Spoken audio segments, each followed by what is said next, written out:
Welcome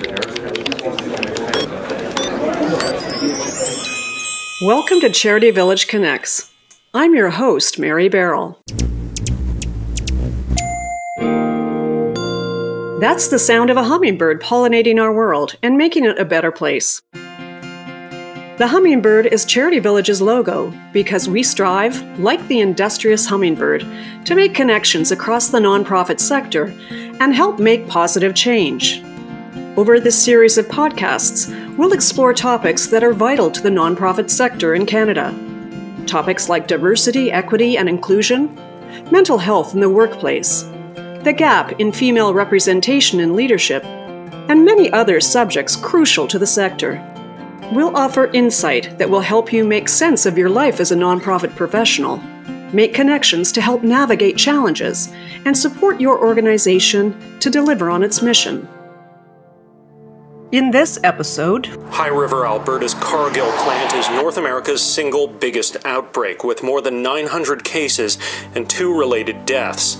Employees say 60 to 80% of the workforce is Filipino. Given the numbers of ethnic minority Canadians in essential service positions, further data could show if certain Canadians are taking on the lion's share of the risk. The golden rule of staying safe since the beginning of this pandemic has been to self-isolate and take off work at the first signs of any COVID-19 symptoms. But how does that work for a family of 5 living in a 3-bedroom apartment building with children and elderly in-laws? That's tough reality for many Canadians right now, especially those living in Peel region. And the disproportionate risk seems to be falling on ethnic and racial minorities. This activist says Montreal North is home to many frontline workers in cramped apartments and says the government didn't act fast enough. The fact that the black population is contracting the virus doesn't mean that, they are more prone to be infected by any virus. They're just more prone to inequalities. one of the key impacts to emerge from the COVID-19 pandemic was its capacity to highlight, in stark relief, inequities in our society. Specifically, those groups of people who suffered disproportionately from the restrictions, employment demands, and health risks resulting from COVID-19. The result has been a heightened awareness of the urgent need for DEI. That's diversity, equity, and inclusion within society generally, and especially within the workplace. Global movements like Black Lives Matter, demands for equity and inclusion by LGBTQ2S+ communities, and persons with disabilities have all gained traction and momentum since 2020, especially among young people involved in social justice issues. And many Canadians believe that nonprofits that focus their efforts on the marginalized or disadvantaged in our communities should be at the forefront of such a movement. But are Canadian nonprofit organizations ready to take the next step in their diversity, equity, and inclusion journey? And what tools and resources are available to help make a meaningful transition to DEI? In this episode, we'll explore best practices and new strategies for making positive change and lasting impact in the sector, along with practical steps that nonprofits of any size will find useful. The business world of companies, corporations of all sizes, they have a very important role in how to shape the country, the voices, the people they invite in to be their workers and their employees. The more people, the more diversity, equity, inclusion, and disability that we include within the workforce, it reshapes the country.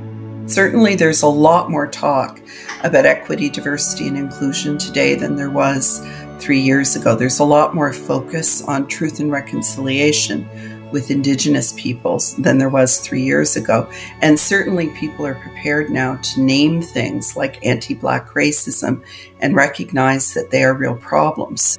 However, when we dig into the numbers, when we look at the actions, I think there's still quite a long way to go. They're noticing how the system that we all operate in, how it has become our autopilot. And because of that, if we don't stop and notice, we're not going to achieve the equitable outcomes that we want.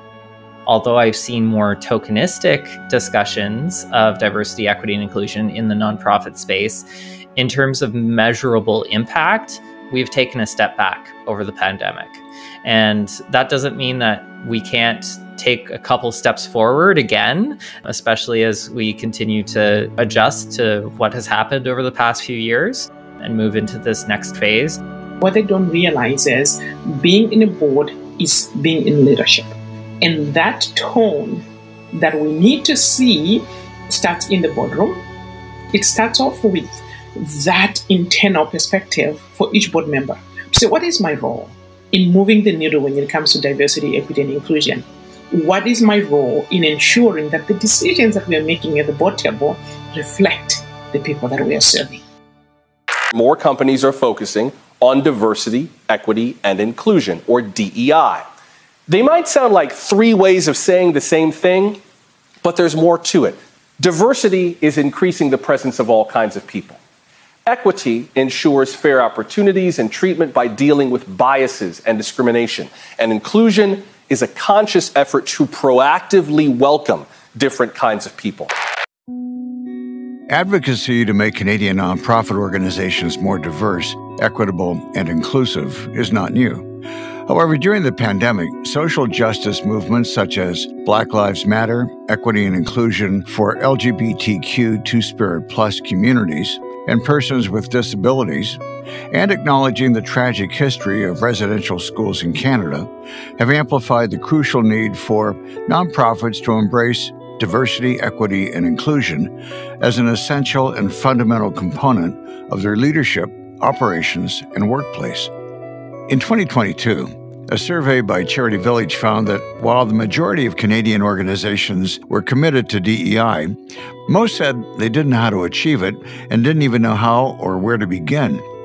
The study, which is available for free at CharityVillage.com, also revealed that over half of the organizations participating in the survey claimed to have at least 25% representation from underrepresented groups among employees in non-management roles. However, the number is less than half of that for staff and management and senior management roles. Over the past 30 months, there has been a noticeable increase in general awareness and enthusiasm for embracing diversity, equity, and inclusion within nonprofit organizations. But are sector leaders and professionals actually rolling up their sleeves and doing what needs to be done to make DEI in their organizations a reality? In this episode, you'll hear from experts in creating equitable nonprofit organizations, from the board level to the workplace. They'll share their insights and strategies for supporting this important transformation in the sector. And we'll also tell you about some exciting new resources that, full disclosure, CharityVillage has developed in partnership with several of our guests to help nonprofits achieve their DEI objectives. No matter where your organization is on its diversity, equity, and inclusion journey. To lay the foundation for this discussion, I asked Dr. Wendy Sukier if she thought the sector in general was making inroads toward fully embracing DEI.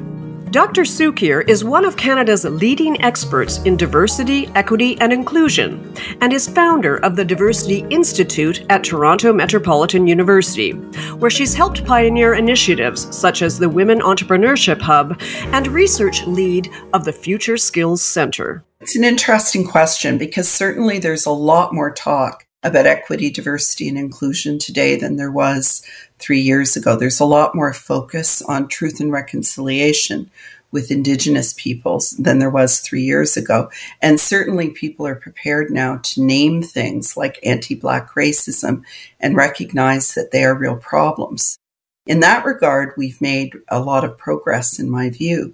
However, when we dig into the numbers, when we look at the actions, I think there's still quite a long way to go. And we know in the sector, for example, women for a long time have held most of the roles in the nonprofit and charitable sector, but they tend still to be underrepresented in leadership relative to their representation in the workforce. We know that racialized people and newcomers, and especially Black people, are still very underrepresented, especially in leadership roles. And persons with disabilities and those who identify as Indigenous or LGBTQ2S+ are still almost invisible. So when it comes to actual representation At the top of the house, I think we still see some gaps. When it comes to actual policies and programs and accountability frameworks, one of the Stats Canada results of their survey was that only about 30% of charitable and nonprofit organizations they spoke to had a written policy on EDI, for example, for the board of directors. So it's a question of glass half full, glass half empty. We've come a long way, but there's certainly lots more to do. Dr. Sukir's thoughts about finding a DEI starting point for nonprofits are echoed by Trish Mandewo, a diversity and inclusion strategist, entrepreneur, board professional, and member of the Coquitlam City Council. She's also CEO and founder of Synergy Executive Boards Consulting Group, a company that recruits and supports the advancement of Black, Indigenous, and visible minority experts and executives. She advises sector leaders to be honest and open about any struggles they may be having when it comes to adding diversity to their organizations and activities. The first thing always is to get a baseline. You have to know where you are at. And for each and every organization or any nonprofit out there, the stage that they are at is different from the next one. So get your baseline so you can know where you're starting. And then from there, they need to create a roadmap. And with that, I mean, they need to find the pragmatic approach that's going to get them to the intended results. So when they know this is where we are at, and then they set a target of where they want to go, they set the steps, and to ensure that those steps are also measurable. If we don't put those KPIs in place, the organization is not going to be able to know whether they are really going forward or not. And the last thing that I want to tell organizations is be vulnerable. Be able to say, I don't know where to go from now. Can you help me? Be vulnerable even to their staff, to their teams, to say, we don't know. We're trying our best, but we don't know where we're going. And what about first steps at the board level? For Trish Mandewo, any conversations occurring in nonprofit boards about diversity, equity, and inclusion should begin with internal reflection for each board member. What we're seeing at the board level is even more confusion because the board is going, we are here to govern. And to them, they cannot put governance in the same statement as DEI. If you look at all the different types of governance models, they are very prescriptive.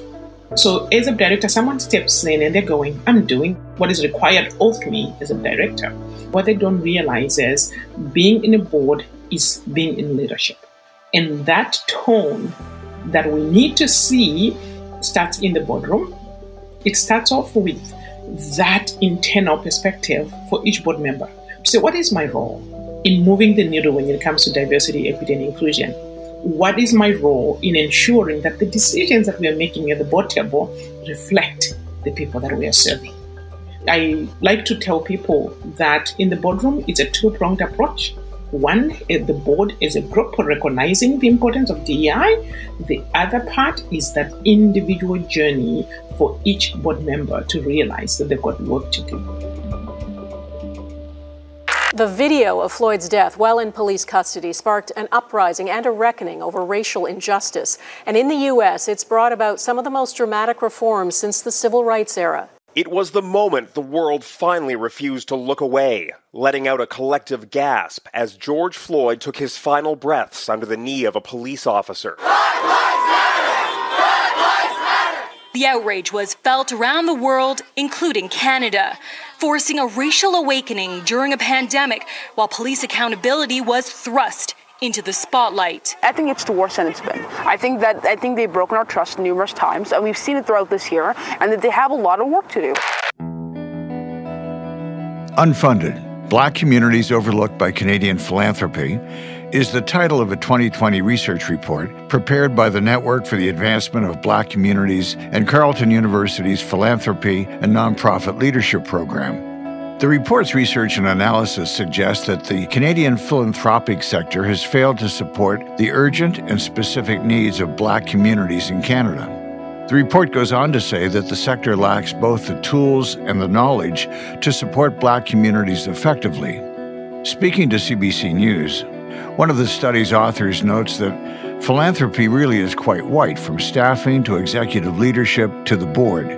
When you ask yourself, how do the funding decisions reflect the makeup of the landscape, you shouldn't be surprised that Black communities have been excluded. Chanel Grenaway is CEO and founder of Grenaway & Associates. In her over 15 years of consultancy work, she's helped many nonprofits, foundations, grassroots organizations, and agency leaders, including our own organization, CharityVillage, build their capacity in creating equitable, inclusive programs that enhance their mission and goals. When I spoke with her, she pointed out that many nonprofits sometimes can't move beyond the first stages of the DEI journey. So everyone is really having some type of conversation about what's happening in the area of diversity, equity, inclusion, what they're seeing, what they're feeling. So conversations are happening. I would also say that awareness building is happening and what I would sometimes call noticing. So people, leaders, staff, board of directors are now taking pause and noticing their own biases. They're noticing how the system that we all operate in, how it has become our autopilot. And because of that, if we don't stop and notice, we're not going to achieve the equitable outcomes that we want. So they're noticing that we need to go beyond diversity. We need to really delve deeper into inclusion and equity and really figure out what that means. What I'm not seeing though yet, and I say yet because I can only have an optimistic attitude in order to stay in this work, I'm not seeing lots of headway in terms of conversations around power, conversations around privilege, conversations related to how decisions are made. So conversations really related to cultural change and organizational structure change that'll actually start to produce the outcomes that we want. While some organizations have been slow to act beyond diversity in their workplaces, others have been adding the word justice to their diversity, equity, and inclusion efforts. I was curious to know what Chanel Grenaway thought of this development. Many organizations have started with diversity work, and then maybe they move to inclusion work, equity work, and then there is this frame now and language around justice. For me, a justice lens and a justice approach is really looking at the systemic barriers and structures that, again, are legacies of colonization that exist in almost every sphere of society that we're all working and living under, that, again, are creating harm and exclusionary practices for Black, First Nations, Métis, Inuit people, racialized communities, and other equity-seeking groups. So justice says, ask really specific and explicit questions related to the system. So it could question things like language that we use. Language is powerful and it carries meaning. So in some spaces, I've had conversations with boards and EDs about what does it mean to be equity-centered, and using equity-centered as a justice approach, because we're actually trying, again, to change structures within the organizations. There's many paths towards equity and equality. I truly believe that there are places and spaces where, yes, a justice lens is valid and should be used, and we need to start there. But there are other places and spaces where you start working within the system and you can start making changes there. If you're working within the system, what I always advise is that you find ways that you can impact or influence the system. So even though you might be working on something a little bit more micro, take your learnings, share them. How can you use that to advocate for systems change? We need more people to advocate for us and say, you know what, it doesn't matter if we have special needs, we can still get the job done. We're still human beings. We still have personality. We still have feelings. We still have emotions. That shouldn't limit us from ever getting a job, no matter where we apply to. Rauji wants to work as a clerk in a medical office. After studying and training, she has had 70 interviews, but so far hasn't been able to convince anyone to give her a chance. According to the Organization for Economic Cooperation and Development, 1 in 7 working-age adults in OECD countries identifies as having a disability, and the number is growing among younger people. The exclusion from meaningful work they experience is compounded by low levels of income and social engagement. In its October 2022 report titled Disability, Work and Inclusion, the OECD documents the current labor market for people with disability. The conclusions drawn by the report is that the efforts initiated some 20 years ago of making disability policies proactive and employment-oriented had not been realized. More specifically, the organization states that key areas of disability policy, such as policies to support young people and improve the skills of those with disabilities, have failed to generate enough attention. The report points to a missing link to better labor market inclusion, namely rigorous disability mainstreaming in all relevant policies.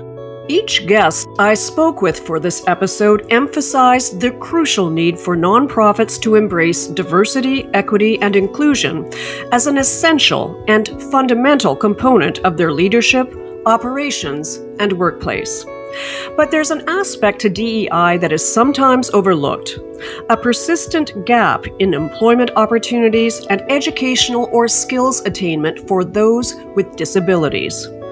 To explore this, I spoke with Josh Basili, a C4-5 quadriplegic, disability rights advocate, and lawyer. In his late teens, Josh was paralyzed below the shoulders in an accident. Soon after, he formed a nonprofit to empower newly injured families and created the world's largest paralysis video mentoring network, Spinalpedia.com. As a medical malpractice lawyer and disabilities rights advocate, Josh serves persons with disabilities both in the courtroom and through policy initiatives. As a community leader and change maker, he works to improve the quality of life for people with disabilities and break down existing barriers to access and inclusion. That includes helping improve web accessibility and usability by joining solutions provider Accessiby as Community Relations Manager. We began our conversation with Josh telling me about the fateful day that changed the course of his life permanently. When I was 18 years old, I was on a family vacation at the beach. I was in waist-high water. A wave picked me up and threw me over my boogie board and slammed me on my head. And that day I shattered my neck. I became paralyzed below my shoulders. I remember floating face down in the water and just hoping my friends would see me, and they did. They pulled me to shore, woke up 14 days later in a critical unit with a ventilator, helping me to breathe, so the only way I could communicate was with my eyes by blinking once for yes or twice for no. And when I did regain my voice, I made sure that every word from that moment on counted, and that's the day I became an advocate for life. For a disability rights advocate like Josh Basili, prioritizing accessibility in any organization, nonprofit or otherwise, has the potential to reshape the country, no less. And like those who seek to add justice to the diversity, equity, and inclusion movement, Josh Basili would like to see a wider scope to diversity, equity, and inclusion through the addition of one simple word: disability. The business world of companies, corporations of all sizes, they have a very important role in how to shape the country, the voices, the people they invite in to be their workers and their employees. The more people, the more diversity, equity, inclusion, and disability that we include within the workforce, it reshapes the country. It reshapes the conversation.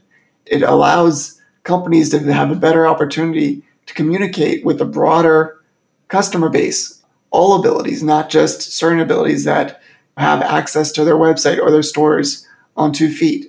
So both the business world, but then the nonprofit world.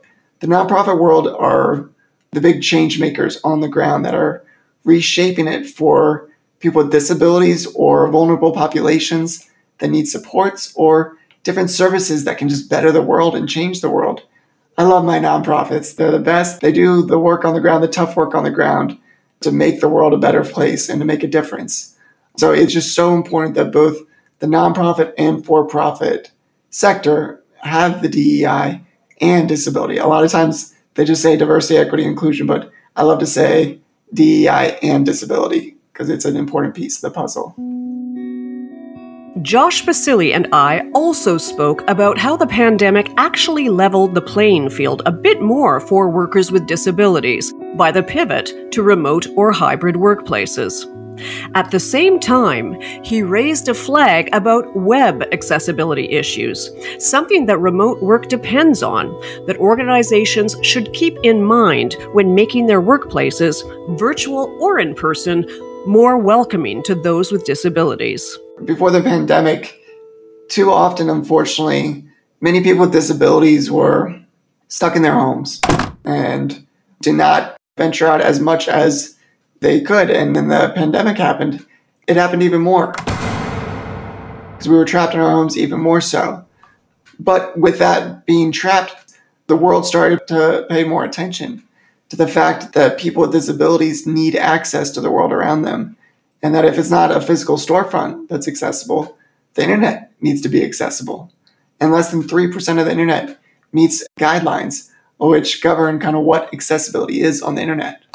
More and more people talked about it, and then it became more mainstream. More people were like, all right, what can we do about this? And that's why we started to hear more. But then also, a lot of times we didn't hear a lot about disability prior as much because workers with disabilities are the most unemployed or underemployed population than any other group in the country. And that's starting to change. The numbers are increasing more so than ever. I actually believe because of the pandemic, because remote work has been a viable option more so than ever. And before, a lot of people didn't believe if you weren't, making it in because of a transportation barrier to work, or because you weren't in the office, you weren't working. And what we've seen is people can work at a high level with the right accommodations in place. And for people with disabilities, some people with disabilities, having the option to work from home is transformative. Later in this episode, we'll discuss Charity Village's partnership with Accessibility and the new widget the company has developed to help ensure websites are instantly accessible to people with disabilities. I asked Josh Basili about some of the current navigational barriers that can make websites inaccessible for some. Whether you have a mobility disability, a visual disability, cognitive, whether you have epilepsy, there's so many different abilities that exist in this world today. 1 in 4 in the US for adults are considered to be living with some form of disability. And no matter what your abilities are, you actually experience and navigate a website differently. Some people with different disabilities, so they have reading software to make them know what is actually in front of them. And if you have a mobility disability, a lot of times you use voice dictation software. So as fast as you can speak and can type, if a certain form is not there to take your voice dictation software, you can't type your name or your credit card information. I use an on-screen keyboard to navigate a page. I tab through different sections. I go to the menus, I go to the drop-down menus. And if a website doesn't have accessibility built in, I can't access that and I'm stuck on the home page. I can't go to the drop-down menu to get to the next page and beyond. So you want to be able to make sure that people not only have a safe experience on websites, but they also can use the website. They can navigate the website and get from point A to point Z and everything in between without falling through the cracks or having to ask someone for help. Everybody deserves the ability to be able to navigate a page on their own with their own unique technology and abilities. And when you do be able to bring accessibility or usability to a web page, it's transformative and it gives people the ability to have better experiences and options. In its special report on diversity, equity, inclusion, and belonging, LifeWorks Mental Health Index recently found that Canadian workers with disabilities are nearly twice as likely to say that their organization does not value diversity and inclusion. The MHI for November 2022 also revealed that 70% of workers with disabilities in Canada feel like they're not valued at work. The full report is available on our website at CharityVillage.com. We'll also explore workplace mental health in the nonprofit sector on the next episode of this podcast.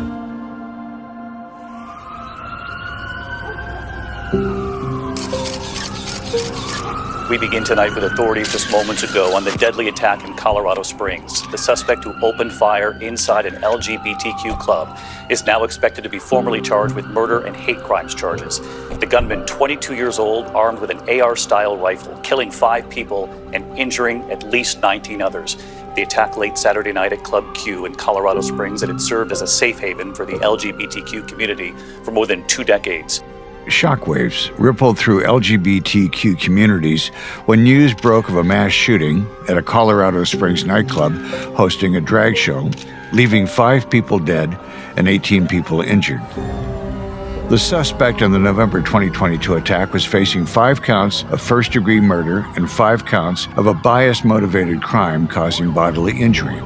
According to a report released by the Human Rights Campaign Foundation a week before the National Transgender Day of Remembrance, which fell on the Sunday following the Saturday evening mass shooting, at least 32 transgender and gender nonconforming people have been killed in the United States in 2022. When I spoke with Jade Pichette, Director of Programs at Pride at Work Canada, about DEI in the nonprofit sector for LGBTQ2S+ Canadians, it was only days after the tragic mass shooting in Colorado Springs.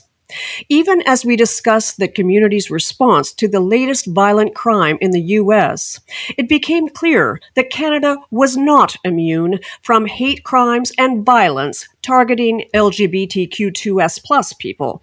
In fact, according to Jade Pichette, they significantly increased over the pandemic. With the tragic shooting in Colorado, which, as should be mentioned, happened at a LGBTQ venue after a drag queen story hour was announced on the weekend of the Trans Day of Remembrance, where we honor our dead. For myself, as a trans person who's been out for 2 decades, which is very rare for most trans people have not been out that long.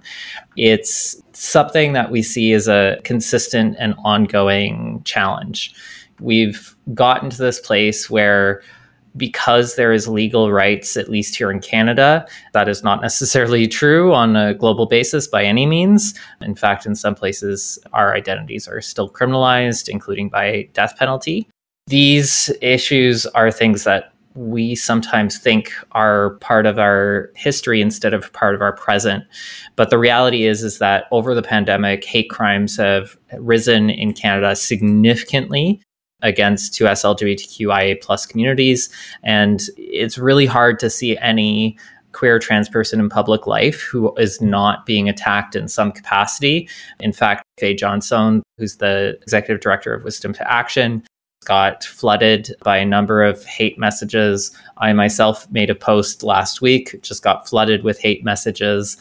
And this is not that uncommon. Every queer organization I know constantly has to screen their social media for death threats, for hate speech.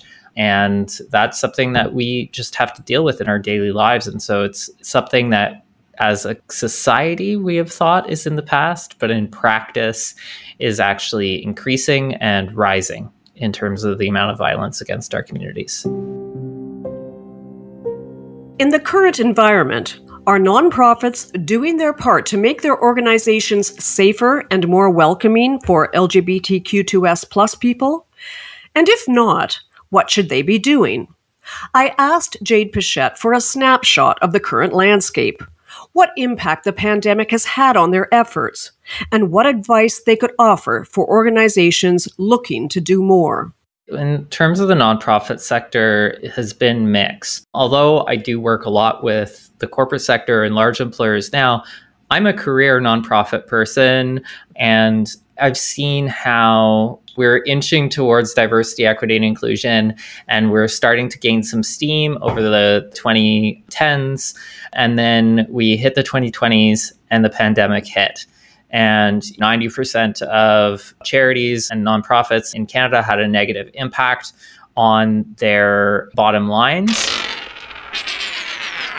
we're lucky in that we're not one of those organizations. We actually grew during the pandemic, and I know some other organizations who are in similar spots, but many had to shrink, many had to cut jobs, many had to do a lot of these things. And quite often what happens in those cases is the first people to go are the folks who are the most junior, who are often those who are more marginalized, who are often the equity hires, who are often the people who are diversifying the organization in different ways. And so on merely a people level, we saw this absolute impact on equity deserving communities in accessing consistent employment in the nonprofit sector. And so this is a real concern. So it's not just a concern of how are we going to continue to have enough workers? It's also a concern of this is affecting the diversity of our organization. And so as a result, although I've seen more tokenistic discussions of diversity, equity, and inclusion in the nonprofit space, in terms of measurable impact, we've taken a step back over the pandemic. And that doesn't mean that we can't take a couple steps forward again, especially as we continue to adjust to what has happened over the past few years and move into this next phase. But that is a real concern that I see in terms of measurable impact. And I know there's been some studies, for instance, on 2S LGBTQI plus communities, and we have been found to have been more economically impacted by the pandemic than any others. And many of us work in the nonprofit sector. Most queer and trans folks work in small and medium-sized employers, or a lot of us work in nonprofit.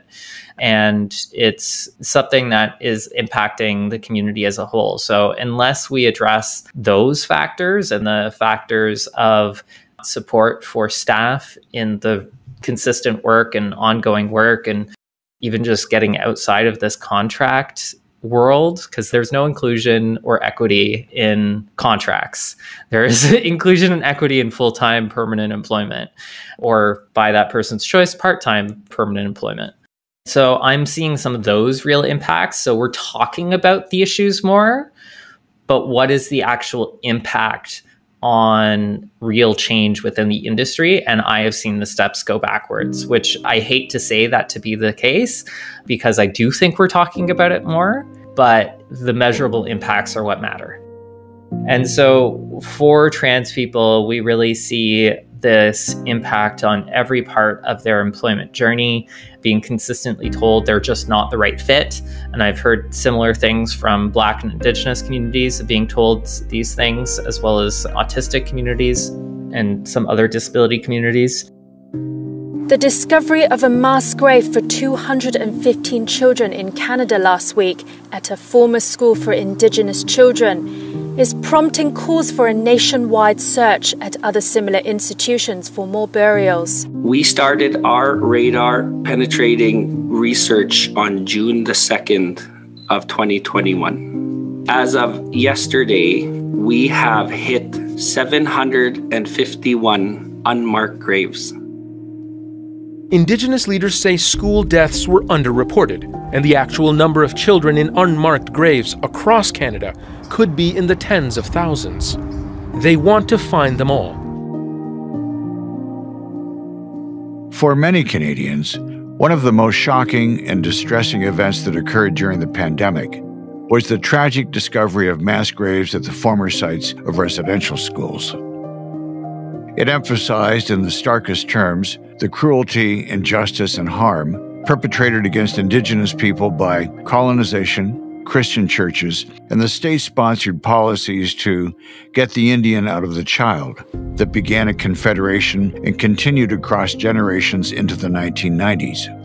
For Canada's nonprofits, the revelations of cultural genocide in residential schools turned a harsh light on the sector's long-term failures to take a more meaningful role in supporting Indigenous-led groups and organizations. A study in 2021, for example, revealed that of the $8.3 billion in grants of over $30,000 given by registered charities, less than $47 million went to Indigenous groups, or just 0.5% of the total. It seems clear that for nonprofits addressing weaknesses in their diversity, equity, and inclusion policies, Much needs to change in order for the sector to become a more proactive ally to Indigenous-led organizations. For Tim Fox, Vice President of Indigenous Relations and Equity Strategy with Calgary Foundation, the emotional impact of the mass graves discoveries and the Pope's subsequent visit and apology for the Church's role in the residential school tragedy has dramatically changed the conversation around relations between Indigenous groups and nonprofit organizations. It's coming to the realization that historical context matters.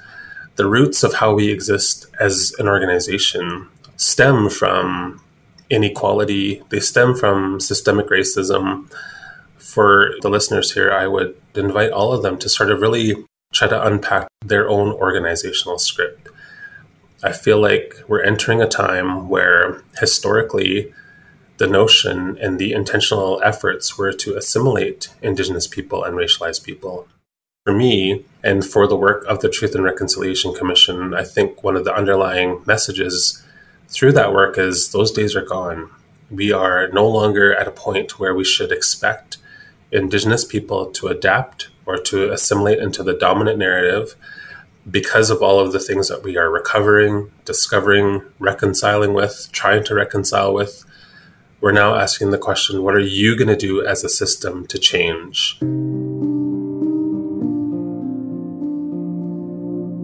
Tim Fox also has some suggestions for nonprofits as to how they can alter their hiring practices to better reflect the communities they serve. You'll notice on every Calgary Foundation job posting, it doesn't matter what we're hiring for, the first thing you're going to read is our commitment to reconciliation and racial equity. It doesn't mean to say that these potential applicants have to be experts in that, but they do have to realize that they're applying to an organization that upholds this, and it's going to be very much a part of their role, whatever their role is. It could be donor relations, it could be granting administration, impact investing, even administration. They're going to be a part of this. And in that interview process, that allows us to explain that in deeper detail. And for the most part, and most recently, some of the positions that we have hired on for have applied to us for that very reason, because we are so open to trying to really mobilize this work in an impactful way, in a way that is demonstrating some change. This conversation around equality and reconciliation and racial equity is not a new conversation for Indigenous people or racialized people. The only reason why it's getting so much attention is because of the external factors and unfortunate incidences that have had to take place publicly that is now being captured all over society. I want people to know this isn't new work for us. We have been prepared to sort of move this work along, and now it's being surfaced, it's being amplified. You're hearing about it a lot more, but it's still very new. So there's still a lot of work to do to embed that within the fabric of our knowledge systems. Tougher conversations inside nonprofits about the lack of meaningful relationships with Indigenous organizations is something Chris Archie encourages.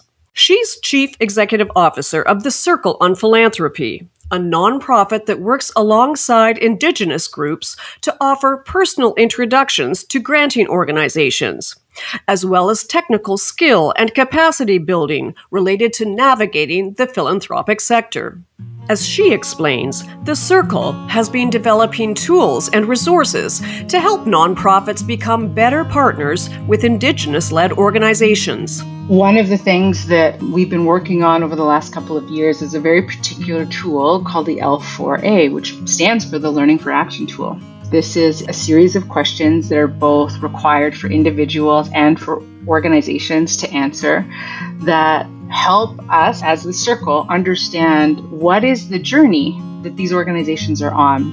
What we discovered is that as we created this list of questions that we were really curious about, that we wanted to know who was doing what we discovered is that many philanthropic organizations are not necessarily collecting the data to help tell us the story about the good work they're doing. So we created a year-long peer-based learning opportunity called the Partners in Reciprocity, whereby teams of folks from settler philanthropic organizations journey over the course of a year to build skill sets and capacities to have tougher conversations, to acknowledge the ways that white supremacy shows up in their organizations, and ultimately give them the ability to answer the questions in the Learning for Action tool. We're asking what percentage of your annual giving goes to Indigenous-led charitable organizations versus Indigenous benefiting organizations. That requires an organization to do their internal analysis. It requires of them to do what is rightfully their administrative burden to make sense of the information that comes in through them that they can share and make explicit for organizations like my own who can do a level of advocacy. So the reason I talk about this piece is because there's a lack of data that helps me as a leader for a national Indigenous organization talk about the experience of Indigenous movements and nations and charitable organizations, because the systemic structures at play have never recognized a value for asking questions that help me make better decisions, that help me advocate on behalf of our members. So I believe that the charitable sector in this country is incredibly creative and incredibly generous. And I think we need the permission to continue being bold and audacious. However, if we are creating the kinds of policies that are limited by the worries of what ifs, overly concerned about what could go wrong, we are ultimately not only limiting the sector's innovation, we are limiting the possibility for service to folks across this country. And I think that that would be incredibly sad. The Charity Village survey of nonprofits, available on our website, CharityVillage.com, found that just over 1/3 of surveyed employers indicated their organizations had already put in place policies, practices, or strategies to foster inclusion specific to Indigenous communities. While this is encouraging, Jesse Williams feels that some of these organizations may have missed an important step. Jesse is Director of Business Development and Communications at New Relationship Trust, an organization dedicated to providing funding opportunities to First Nation communities to support them in building powerful and resilient communities on their own terms. A citizen of the Squamish Nation, Jessie leans on wisdom gained from her lived experience, educational journey, professional practice, and elder teachings to develop and deliver reconciliation and decolonization efforts that enhance Indigenous presence, voice, and capacity. Nonprofits who are seeking to bring Indigenous perspective and presence into their DEI journey and on boards and in their workplaces start with relationship building based on the value of reciprocity. This needs to be done prior to doing DEI work. This is how you begin to create space for Indigenous folks to be a part of your planning and strategy building for boards, operations, and your workplaces. Either begin by reaching out to First Nations communities with which your organization takes place on the traditional territories of, or reach out to an experienced Indigenous organization that might be in alignment with your not-for-profit services.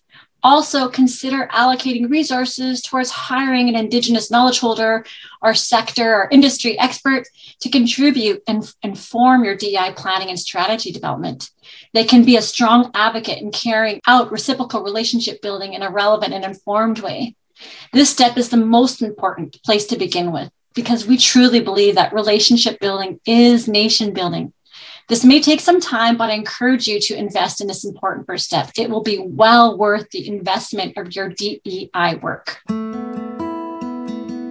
Jesse Williams also shared an example of how Indigenous voices are being gradually invited to participate in nonprofit sector conversations, strategy, and delivery efforts through partnership development. In my work with the New Relationship Trust, I noticed that the Vancouver Foundation had created an Indigenous Priorities program where they hired Indigenous staff to lead, develop, and to deliver their granting program geared towards serving Indigenous communities and organizations.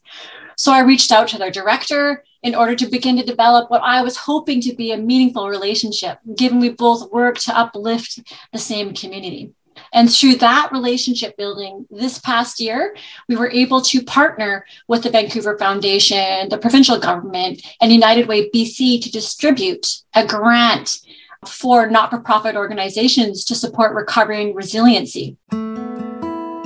With that partnership, the New Relationship Trust was invited and allocated $5 million for us to, in a culturally appropriate way, provide that granting service to Indigenous not-for-profit organizations. So on top of being invited as a partner, And the operationality, RT was allowed to maintain culturally appropriate decision-making regarding the delivery of the grant program from a low-barrier Indigenous values-based approach.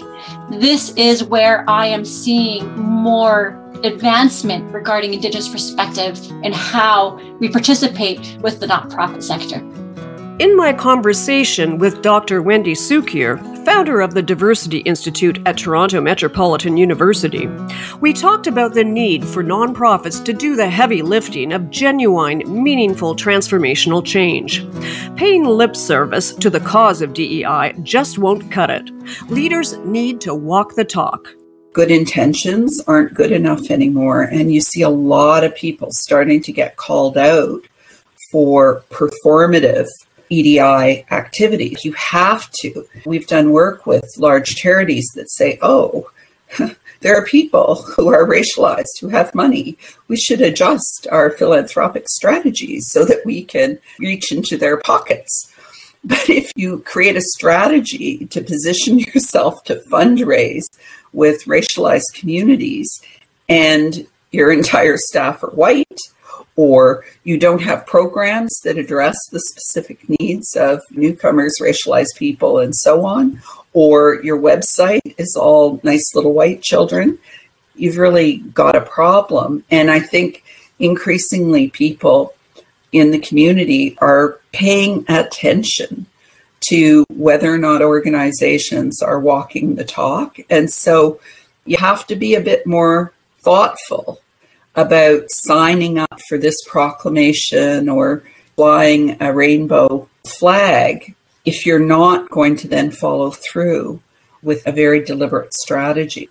I would say that accountability and the expectations have increased, but so has the accountability. And you can't get away with the same kind of general statements about diversity as our strength. People are looking for action.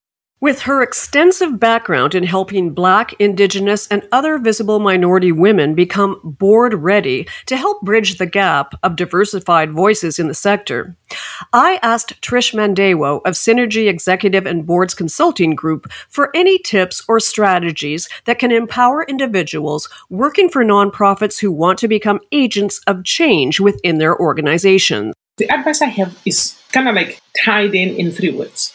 Listen, learn, and then lead. If you take this approach, you're going to listen to the people that you're serving, to the people that you're working with, and you're going to be able to understand them at a different level. But in order to listen, you need to start off by being curious, right? So it's that curiosity that leads you to listening to other people and also learning about them. So when we don't see the differences that we see one humanity. We see that we are intrinsically intertwined and that the goal is for all of us to live harmoniously, right? So that's that listening and learning about each other. The third thing and the last thing is then leading from a place of empathy. If you're leading from a place of empathy, you are not only looking out to what excites you or what you know, but you're looking at it from a lens, from a global perspective. You're leading from the outside looking in, and you have everyone's goals and needs in mind. And that's where really the true leadership comes in. In the surveys conducted for our report, we discovered that many nonprofit professionals don't know where or who to turn to for resources that will help foster diversity, equity, and inclusion in their organizations. A good starting point for some might well be the report itself. Entitled Diversity in Canada's Nonprofit Sector, we surveyed over 3,000 nonprofit professionals, including job seekers and employers. We asked questions about topics such as DEI hiring practices, taking first steps towards inclusion of Indigenous communities, and what things job seekers are looking for in the nonprofit sector. It's a fascinating read and a valuable resource for any organization.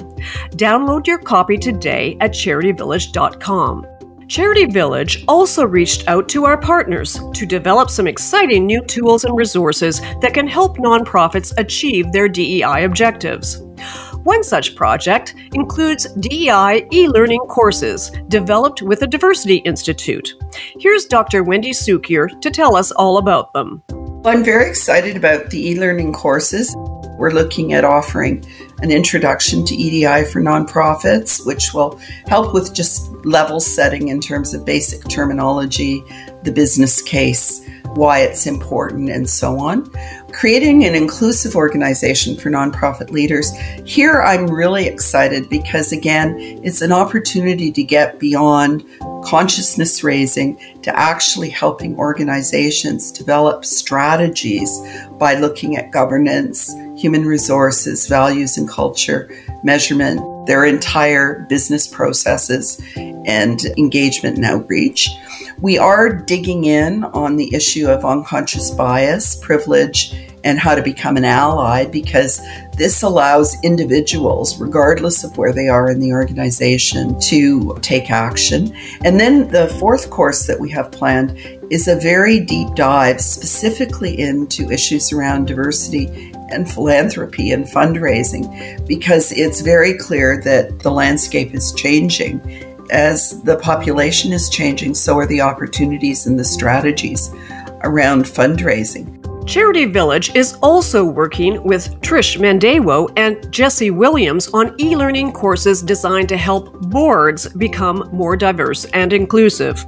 First, here's Trish with an overview of the courses currently in development. With the course that we are co-creating, we are able to help them have that basic understanding of diversity and also have them go into the culture space, because we can talk about diversity all day, but when it comes right down to it, you need to create the safe and brave spaces so that the people with those intersectional identities that we talked about can be able to step in and can be able to feel that they can be themselves in there. So we talk about that in the course.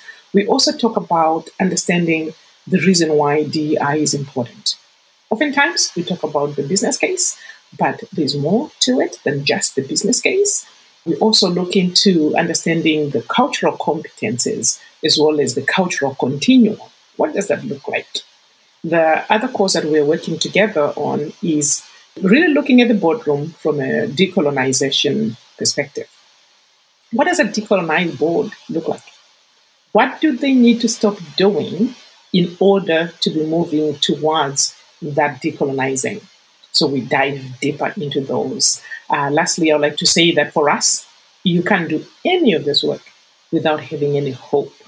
So we touch a little bit in the hope action theory and to see how you can take that theory and apply it into the approach that the organizations take as they try to reach this ultimate goal of inclusion.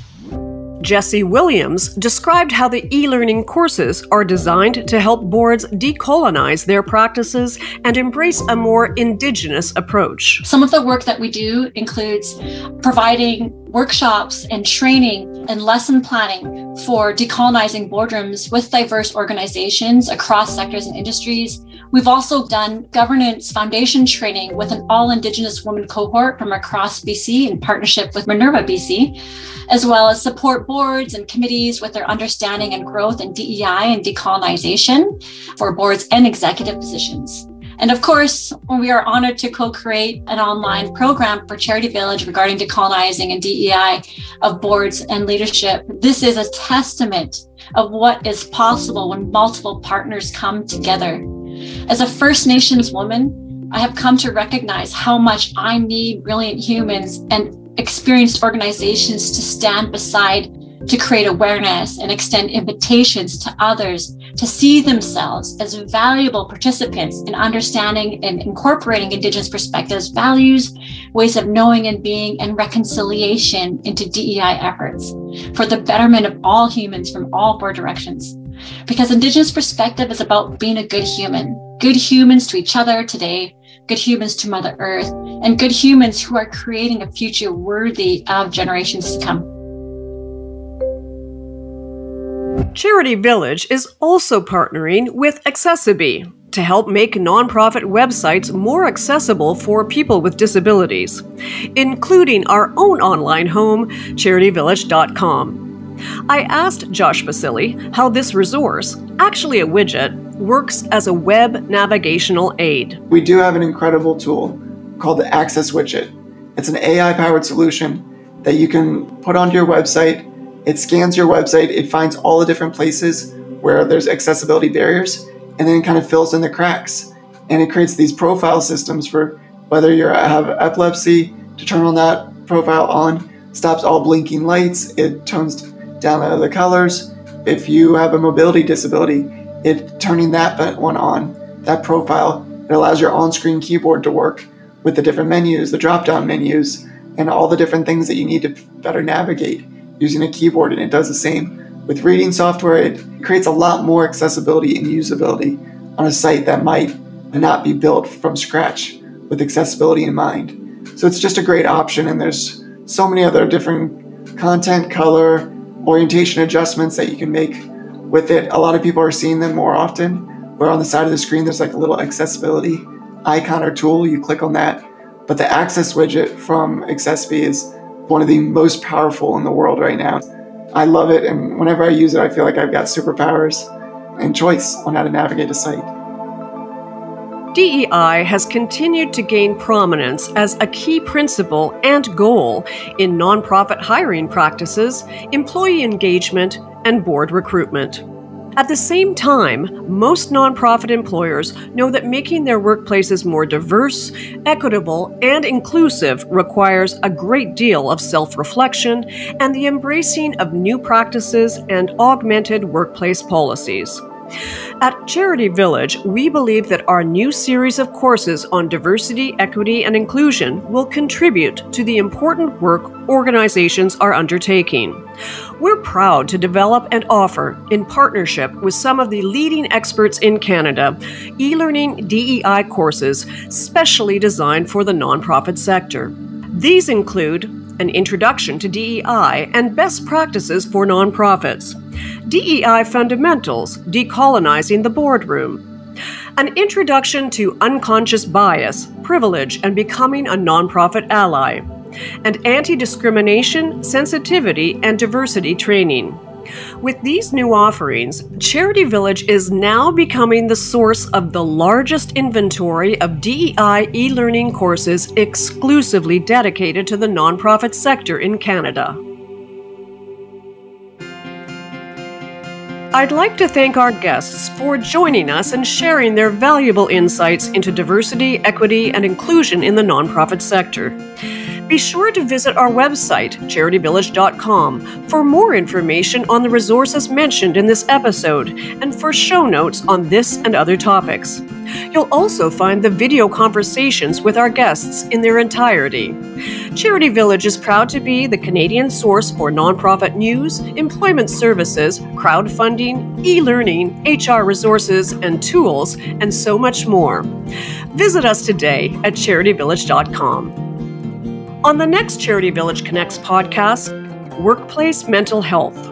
It was an important issue pre-pandemic, but over the last few years, it's taken on an even greater relevance, including in the nonprofit sector.